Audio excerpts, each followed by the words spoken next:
Happy Monday. We start your day with a little get up, then the get down portion of the program. The latest on Butler and Melo, and the Sooner who wished maybe his escort would have let go sooner or later. All with Mr. Bob Ryan, Frank Isola, Kevin Blackstone, and Israel Gutierrez. Let's go.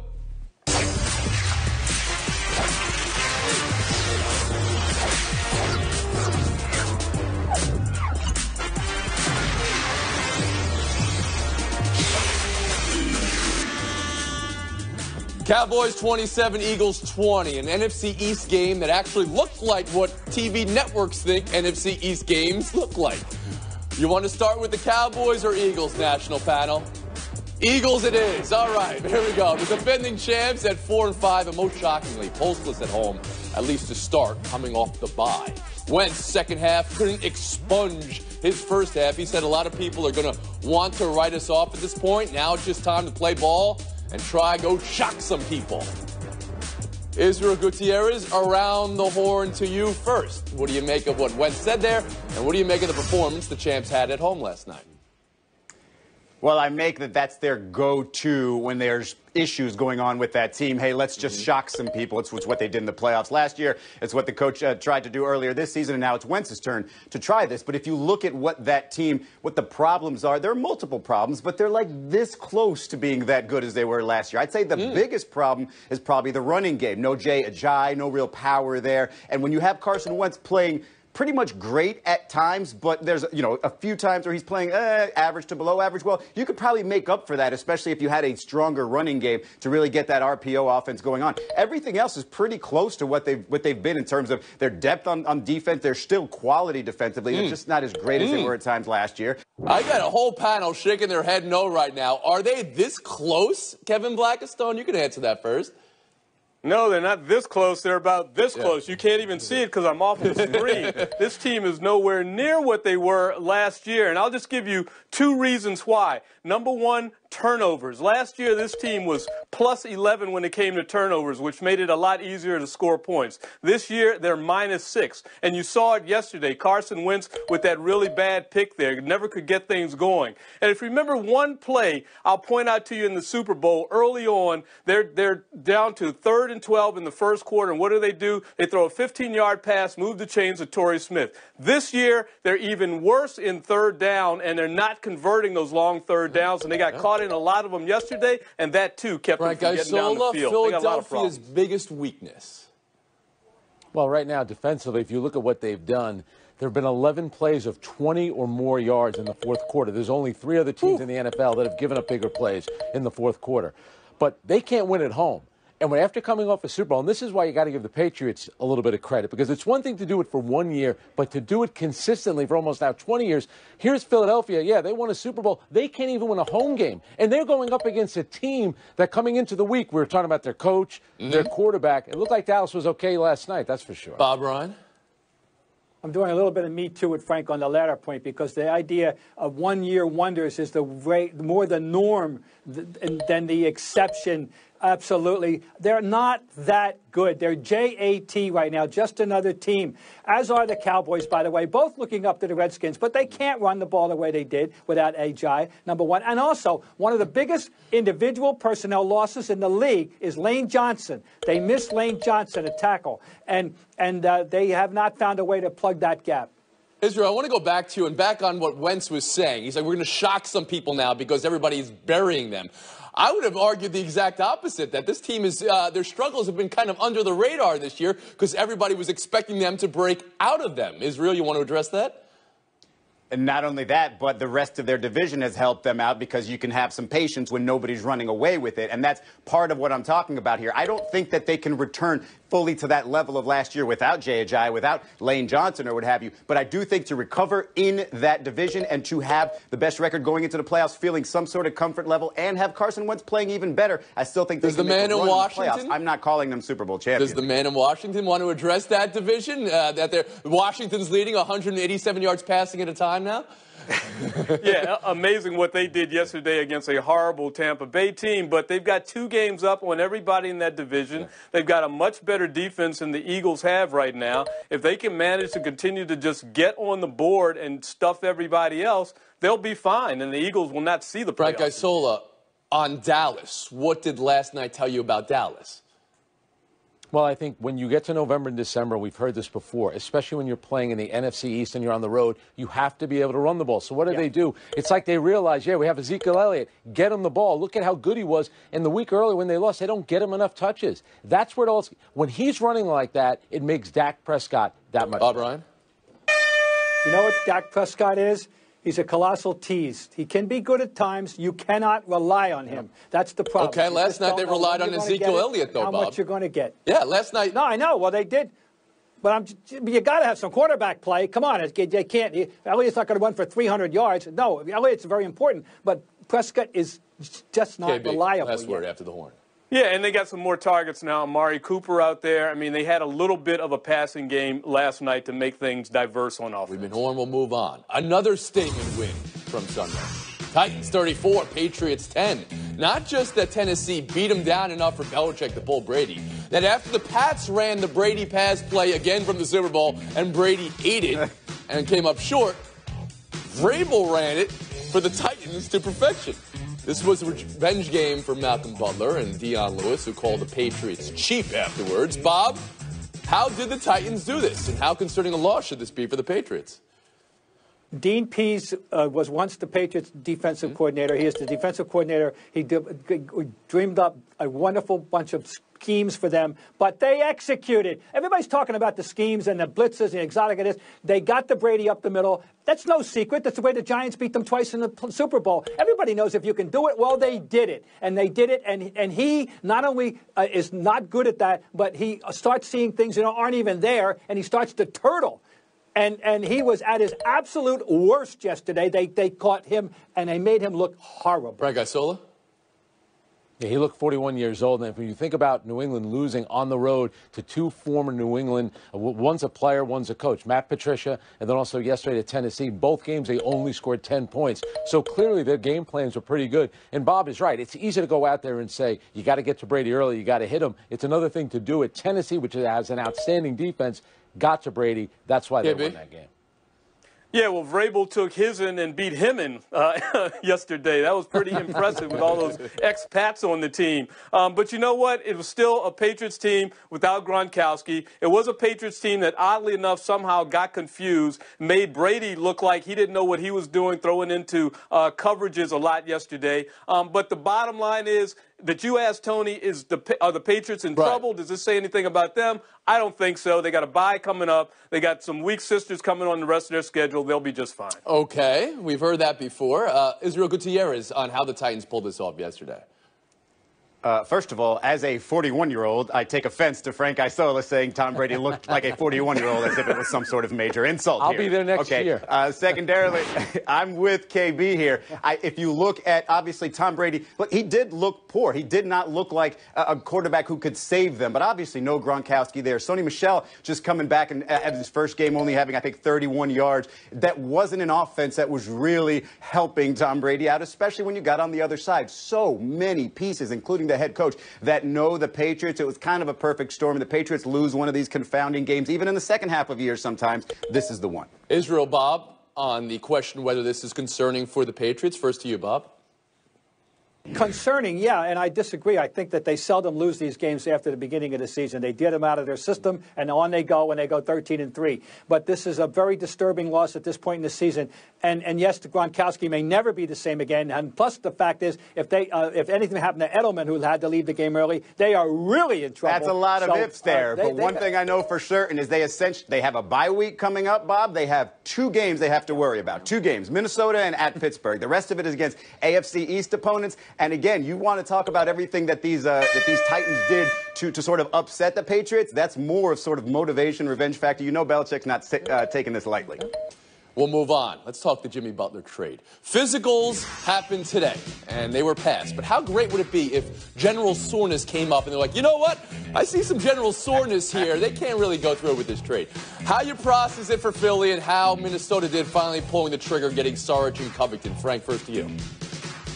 Well, it's clear Philadelphia got the best player. The only thing now will be how will Jimmy Butler mesh with his young teammates. It didn't work in Chicago. Now, last year with Minnesota, they were in third place before he got hurt, was playing well, but they still did not get out of the first round. He was clashing with Karl Anthony Towns and Andrew Wiggins. Little different story now with Joel Embiid. Joel Embiid is not passive-aggressive. He's going to go after Jimmy Butler if trouble starts. Same thing with Ben Simmons. So on the surface, those are three outstanding players. The big thing will be, will Jimmy Butler embrace his younger teammates? Israel, take that baton from Frank Isola. How do you think this goes over in the locker room?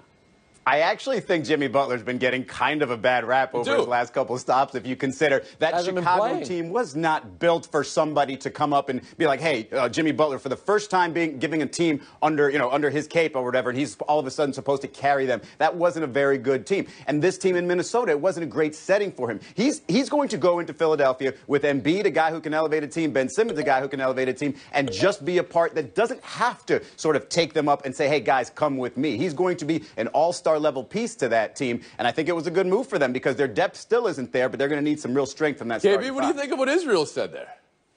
Well, but doesn't Philadelphia want some sort of veteran leadership? I mean, isn't that something of what you're expecting from Jimmy Butler? And maybe, he has to get over this rumor that was about him getting along with younger players with Wiggins and Towns. So I think that's somewhat problematic. And when you figure in the factor of Markelle Fultz and the fact that it looks like he's maybe getting a little bit better, turning the corner, he's one guy that is definitely going to be impacted by this. The only question is whether it's going to be negative or positive. That's the question I have for you. You're asking my question, answering my question with your own questions, Kevin Blackistone. Bob Ryan, how will this go over in the locker room? Once again, the young player thing, and Joel Embiid is a very proud, aggressive. He wants to be a star, not just a ball player. He wants to be a Twitter star. He wants to have a cartoon. He wants to have a video game. He's a real handful, and I just want to see how that's going to work. And they can't stop here, by the way. They have no depth now, none, and they have to. How good are the Sixers now? Frank, you want to answer that first? Well, I still think they're behind Toronto. Eventually, I think they'll be behind Boston. Don't rule out Milwaukee. One thing about something that Izzy said, look at the Chicago team that he was on. Look at the Cleveland team that LeBron was on last year. They've won one game without him, so I'm not putting Jimmy Butler in the category of Kawhi Leonard, Kevin Durant, and LeBron James. Jimmy Butler is doing that, and you know where you have to prove it? Out on the court. Israel?